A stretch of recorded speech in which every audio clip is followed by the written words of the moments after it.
JLKM नेत्री उषा महतो के पति आशीष महतो व सेवानिवृत्त शिक्षक अजय कुमार सिन्हा उर्फ नेपाल महतो के बीच हुई मारपीट के मामले में लालाडी गांव में तनाव बरकरार है। एक दूसरे पर आरोप प्रत्यारोप का सिलसिला जारी है।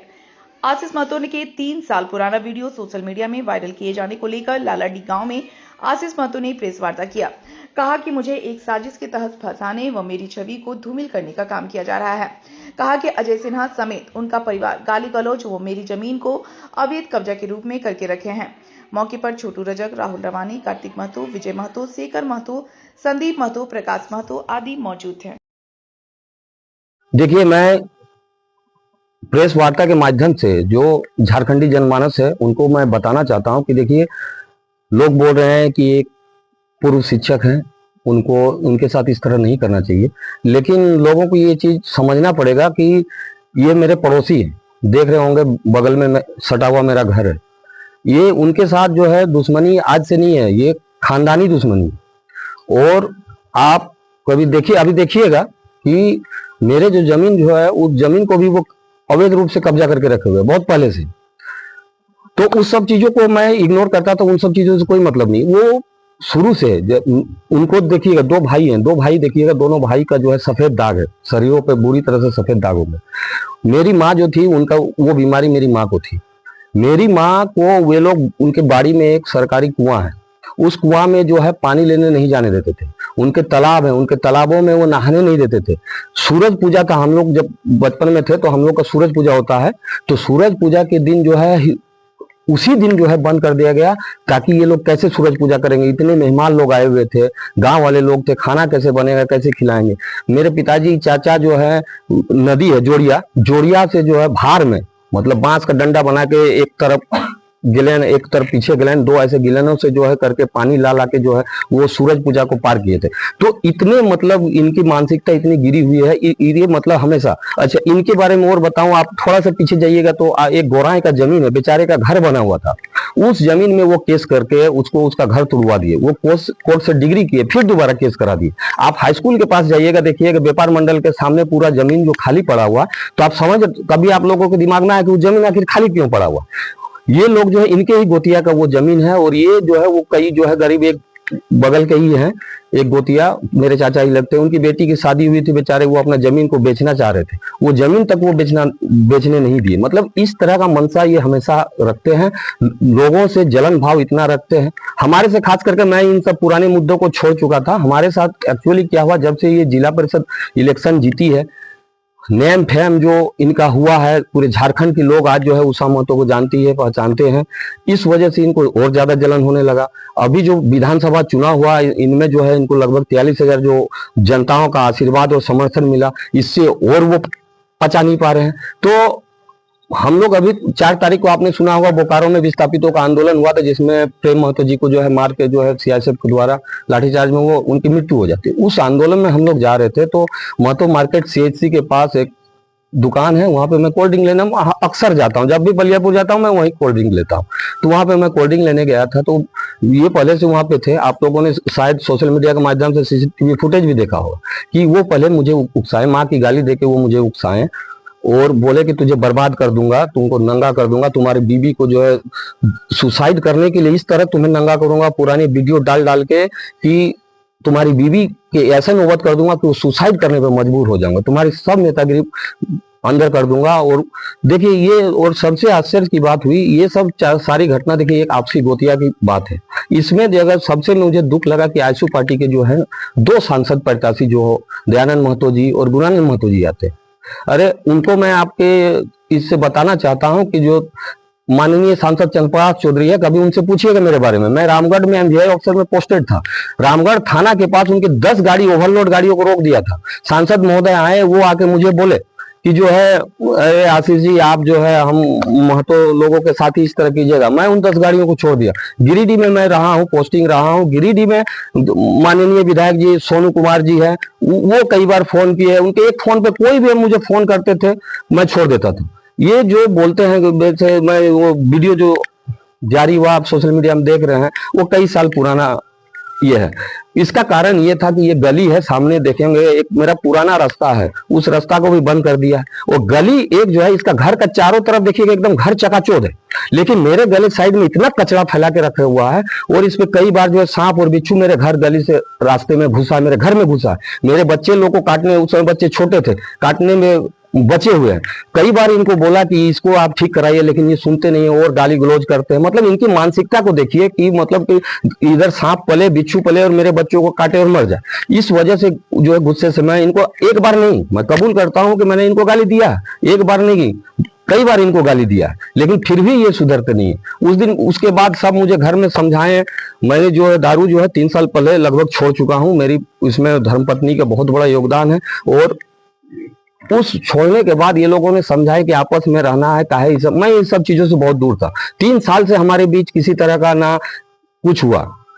ये भी कभी जाती थी तो इनको भी टोन कोसते थे, ये अपनी बात अपनी बताएंगे। तो उस दिन मैं जा रहा था बोकारो वहां कोल्ड ड्रिंक लेने के लिए, वो मुझे पहले से उचकाए। उसी में जो है आवेश में मेरे भी खून में गर्मी है। अगर कोई माँ बहन की गाली देगा तो मैं तो बर्दाश्त नहीं करूंगा। मेरा एक ही सिद्धांत है कि आप सम्मान दीजिएगा तो मैं आपको सम्मान दूंगा। अगर बाप अपने बेटे को बेटा मानेगा तब ना बेटा बाप को बाप मानेगा। अगर बाप अगर बेटे को माँ बहन की गाली देगा तो बेटा कभी बाप को बाप नहीं मानेगा। तो बाप को भी समझना चाहिए कि बेटा को साथ किस तरह किस संस्कार से बात करना चाहिए। तभी बेटा बाप से ही देख के सीखता है कि बाप को कैसे संस्कार देना चाहिए। रणनीति आपका क्या है? देखिए आगे की रणनीति यही है कि आवेदन हमने भी दिया है, मैंने भी आवेदन दिया है, मेरी धर्मपत्नी ने भी। कल की घटना हुई थी, मेरी धर्मपत्नी इनके जो हाथ में दिखा, ये देखिए यहाँ पे देखिए चाकू से वार किया गया। वो तो औरतें थी, इनको बचा दिए। ये भी आवेदन दिया। कल बाड़ी तरफ गई थी तो गाली दे के गाली गलौज करके इनके बाल उल पकड़ के जो है इनको जो है मारने का प्रयास किया गया। तो आपके माध्यम से मैं थाना प्रभारी महोदय से दरख्वास्त करूंगा कि सीसीटीवी फुटेज का जांच किया जाए। जो दोषी है चाहे मैं हूं चाहे वो है, सजा मिलना चाहिए। हाँ, और थाना प्रभारी महोदय से ये भी मांग करूंगा कि इस तरह जो पुराने वीडियो को जो सोशल मीडिया में वायरल किया जा रहा है तो उन सब चीजों पर भी रोक लगाया जाए, क्योंकि किसी की सम्मान और एक बात होती है। तो वो कहीं जिंदा वहां पे खड़े रहेंगे। तो इस तरह की बात थी। फिर भी यार जब हमने सभी ने इनको हटाया, एक होता है कॉलर पकड़ा पकड़ी हुआ था, मैं इसके प्रूफ हूँ क्योंकि मैंने भी वहां पे उस सिचुएशन को देखा था। किसी के पास मैं वहां पे खड़ी हूँ और मेरे पति की कोई मेरे इससे गाली देगा तो स्वाभाविक किसी को गुस्सा लगेगा। तो बस हाथापाई हुई थी, बाकी ऐसा कुछ नहीं हुआ था। तो ये जब ड्राइव करने लगे मुझे भी डर लगने लगा पूरा। मतलब एक होता ना बीपी हाई हो गया इनका। हम बोले थोड़ा शांत हो जाइए आप, अब मैं क्या करूं, उधर जाना भी है मुझे। वहां सबसे जो रास्ते में मुझे और किसी को ड्रॉप करना था, लेना था, उन लोगों खड़े हैं, वो लोग फोन कर रहे हैं। बोले नहीं चलिए अब निकलते हैं। तो जैसे ये निकलते हैं, अजय सिन्हा जो इनके बेटा अभिषेक मेहता, उनका कॉल आता है कि क्या हुआ है, आप ज्यादा मर्दानगी दिखा रहे हैं, आइए हम यहाँ CSC हॉस्पिटल के सामने खड़े हैं, एक बाप की पैदाइश है तो आइए हम सामना कीजिए हमसे। इस तरह के बोलना। तो ये बोले तुम बच्चा है बेटा, तुम हमसे बकझक मत करो, तुम अपने पापा के पूछो क्या हुआ था। तो ये इन्होंने फोन काट दिया। उसके बाद हम गए। अब सुबह पता चलता है कि इन्होंने इनके ऊपर मतलब FIR करवा दिया है। और जेल के लिख के उनका अभिषेक मेहता एक सोशल ID है उनके बेटे का, उस पे मैंने जेल के जयराम मातो लेके हमारे सुप्रीम विधायक जी का नाम अनशन कि इनको पद से मुक्त करना दे, दिस दैट ये सारा चीज लिखा हुआ था। तो फिर हमको लगा कि नहीं, कल दिन क्या हो सकता है पता नहीं, हमारे घर में बच्चे हैं, कुछ भी हम। और कल जैसे इन्होंने देखा कि सोशल मीडिया में इनका एक 3 साल पहले वाला जो नशे के हालत में ये थे और उसको वायरल कर दिया। मैं पूछना चाहती हूँ, आप रिटायर्ड शिक्षक हैं, शिक्षक का क्या दायित्व रहता है? अगर स्टूडेंट या आपका घर परिवार कोई सदस्य अगर बिगड़ रहा है तो उसको आप उस लाइन पे, अच्छे लाइन पे कैसे लाएंगे, ये आपकी जिम्मेदारी होना चाहिए। अब मैंने और आप पत्रकार महोदय उमेश जी, आप लोग भी जान रहे हैं कि भैया के साथ आप लोग भी, जब भैया थे आप लोग भी साथ में ड्यूटी करने जाते थे, इनके साथ हमेशा रहते थे, आपको ये सिचुएशन पता है। उनकी उस टाइम मेंटलिटी इतना डिस्टर्ब था क्योंकि वो नौकरी से MVI में बैठ चुके थे और उसी टाइम मैं जिला परिषद की तैयारी भी कर रही थी और जिला परिषद जिस दिन हमारा रिजल्ट था उसी दिन इनको पता चला कि वो नौकरी से भी जो 9 एमबीआई थे बैठा दिया गया। एक तरह से हमारे पास खुशी का था अपॉर्चुनिटी, एक तरह दुख का। तो इनमें ये डिप्रेशन में चले गए थे और 2 साल मैंने इनको ठीक करने में इतनी हिम्मत जुटाई, क्या नहीं किया आप लोगों को भी पता है। मैंने हर ऐसे चिकित्सा ट्रीटमेंट कराने को कोशिश की, ये ठीक कैसे की, क्योंकि मैं उस टाइम जिला परिषद बन चुकी थी। लोग मुझे ये ताना कस रहे थे कि आप एक नेता हैं, आप नेतृत्व करता है, अपने घर परिवार को ठीक नहीं कर सकती, तब जनता के क्या भला करेंगे। ये मुझे हट किया, मुझे ईगो में लग गया, इससे मुझे एक शक्ति भी मिली, नहीं मैं पहले अपने घर को ठीक करूंगी। तो मैंने सबको जितनी भी बातें थी मैंने सहा और मैं पूरी जी जान से लगे कि मैं पहले अपने पति को ठीक करूंगी, कि मेंटली बहुत जैसे घर में भी मेरे छोटे छोटे बच्चे हैं, उनको भी मतलब ये सब चीज देखना पड़ता, गाँव का माहौल भी खराब होता था। तो आप लोगों ने सबने सपोर्ट किया कि नहीं अच्छा किए अभी भी। लेकिन मैं ये जानना चाहती हूँ, ये 3 साल पहले का वीडियो क्लिप अभी क्या जरूरत पड़ गई कि आप लोग इस तरह वायरल कर दिए, मेरी छवि को धूमिल करने लगे। क्योंकि देखिए ये ऐसी चीज है सोशल मीडिया कि आप अच्छा, नशा क्या है, नशा किसी का अमीर का होता है, एक नशीली पदार्थ का होता है, और एक सामाजिक नशा। हाँ ये मैं करती हूँ, कभी भी नशा करते हैं, किस चीज का मैं बता दूं। कोरोना काल में 2 साल इन्होंने जिस तरह कोरोना में सेवा किया, पूरे ट्रक भर भर के इन्होंने राशन दिया। अभी भी वो नंगे पैर देखिएगा, किसी भी पॉकेट में पैसा नहीं रहता है, फिर भी किसी की सेवा में लग जाते हैं। मैं बोलती हूँ थोड़ा आप अपने ख्याल रखिए। मैं खुद ये यहाँ पे मैं बैठ के बोल रही कि ये 2.5 साल हो गए इन्होंने शराब को हाथ तक नहीं लगा है। तो आपको मुझे और ये प्रोग्रेस करना चाहिए। हाँ बहुत तुमने वो टैलेंट है कि तुमने अपने घर को कैसे इनको संभाला, सभी अब इनको पूछते। तो इनकी जिम्मेदारी थी एक पड़ोसी के नाते, एक ससुर होने के नाते, कि तुमने बहुत अच्छा काम किया। इनको मुझे एक प्रोत्साहन बोले तो मुझे साहस पैदा करना चाहिए था कि तुमने बहुत अच्छा किया। लेकिन ये और पार्टी को यहाँ ले आके पारिवारिक लड़ाई में आजसू पार्टी को ले आके 2 जो सौरभ कुमार, एक हिरालाल महतो जी हैं, वो क्यों उछल कूद कर रहे हैं, मुझे तो समझ से परे है। शायद मुझे लग रहा है कि मैं राजनीतिक जिस लाइन में अभी आई हूँ, इन्हें ये मतलब सहन नहीं हो रहा है कि ये तो विधायक की दावेदारी बन चुकी है, नेक्स्ट भी ये रहेंगी। शायद ये मुझे, मेरे इमेज को, मेरे छवि को गिराने का प्रयास कर रहे हैं। मैं नेतृत्व कर रही हूँ, मेरा काम है, चाहे मेरे पति अगर गलत है, चाहे वो मेरे बगल पड़ोसी गलत है, उसको आपसी जो भी गलतफहमियां हुई हैं, जो भी लड़ाई हो, उसको आपस में कैसे ठीक हो, ये होना चाहिए। और हमने ये प्रस्ताव उनको अगले दिन ही भेजा था, मेरे देवर जो उनको प्रस्ताव भेजा कि जो भी पूर्वजों से लड़ाई यार इसको खत्म किया जाए, क्योंकि आने वाली जनरेशन, हम बच्चों को क्या सीख देंगे। उन्होंने कहा हाँ ठीक है होगा। उसके बाद अचानक ये लोग सामने प्रेस कॉन्फ्रेंस करते हैं और देखते हैं कि न्यूज में लिख दिया जाता है कि जेल के नेत्री फलना ढकना, इस तरह। तो हमें समझ में नहीं आया। इन्होंने कहा कि शांतिपूर्ण, हमने ये प्रस्ताव रखा कि ये सब नहीं होना चाहिए।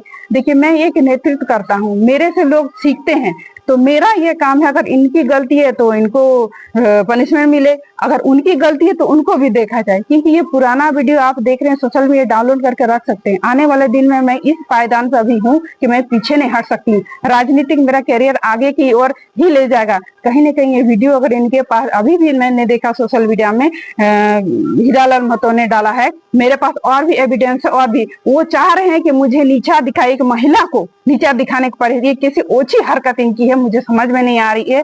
अगर उनको ये नहीं कि किसी ने गलती किया उसको हम ठीक कैसे, अगर पेशेंट कोई है अब दवा दे के ठीक करते हैं, ना कि पेशेंट को और उसको आप बरगलाएं, उसको खराब करें। मेरे बच्चे बड़े हो रहे हैं, आपके भी घर में बच्चे, कल दिन ये वीडियो से बच्चों का माहौल कितना खराब होगा कि मेरे पापा ऐसे थे, ऐसे तो मेरे परिवार। इसको लेकर अगला कदम आपका क्या है? मैंने कल ही हरासमेंट का शिकार होने का मैंने आवेदन दे दिया है, शिकायत पत्र फायर किया है मैंने, क्योंकि मुझे बहुत खराब लगा। मैंने बोली इसी के चलते मैं कल दिन में गई थी कि आप लोग ये क्या कर रहे हैं। 3 साल पहले का वीडियो फुटेज जो भी उनके घर के खिड़की से लिया हुआ है वो आप वायरल कर रहे हैं। मतलब आप लोग क्या चाहते हैं कि मेरा घर हमेशा बर्बाद रहे? मान लीजिए फिर से उस लत में आ गए तो मेरी जिंदगी, मेरे परिवार की जिंदगी तो खराब होगी। मैंने इस सिचुएशन कैसे को हैंडल किया है, मैं ऐसे महिला शक्ति में नहीं बनी हूँ, मैंने इस सिचुएशन हैंडल किया है। इनके साथ जो हुआ, मेरे परिवार के साथ हुआ, घर गाँव का माहौल भी बहुत खराब हो रहा था। तो ऐसे नहीं, तो ये ओछी हरकत इनको नहीं करनी चाहिए। अगर पारिवारिक है तो उसको राजनीतिक लाइन में नहीं डालना चाहिए था, बैठ के मिल बैठ के बात करना चाहिए था। माना कि इन्होंने